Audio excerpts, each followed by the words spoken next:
So actually, H3N2, this is a seasonal strain, and this is one of the several strains like H1N1, H3N2, and E strains circulating and causing seasonal epidemics. That particular strain, and it is named clade or subclade K, this is a small group that emerged since June. And since it's emerged, it's rapidly spreading and predominating in some countries so far in the Northern Hemisphere.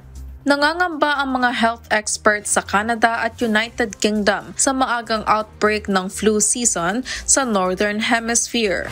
Ang bagong flu strain na version ng H3N2 ay nagkaroon ng 7 mutation nitong nakaraang summer ayon kay Dr. Zhang at makikita sa karamihan ng nagkakasakit ngayon sa Canada, Japan at United Kingdom. Bagamat hindi umano extraordinary ang maagang pagsisimula ng flu season ayon sa World Health Organization, nagbabala naman ang ahensya na posibleng maging malala at mataas ang bilang ng magkakasakit sa mga bansa hilagang bahagi ng mundo.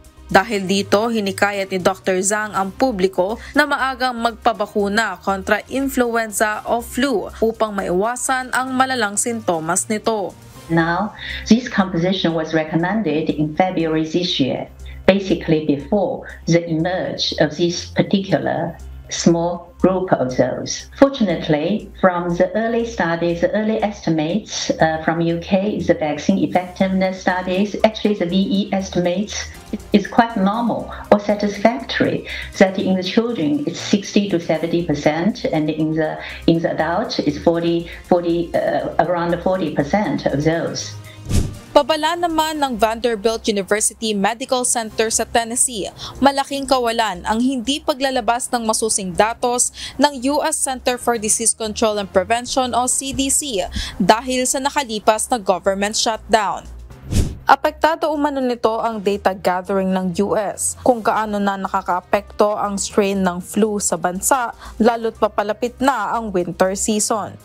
Ayon naman sa CDC, malaki ang binaba ng vaccination rate ng Amerika ngayong taon, lalo na para sa influenza. Carmela Marinda, UNTV News and Rescue, USA. Diyos ang aming sandigan. Serbisyo publiko ang aming pinahahalagahan.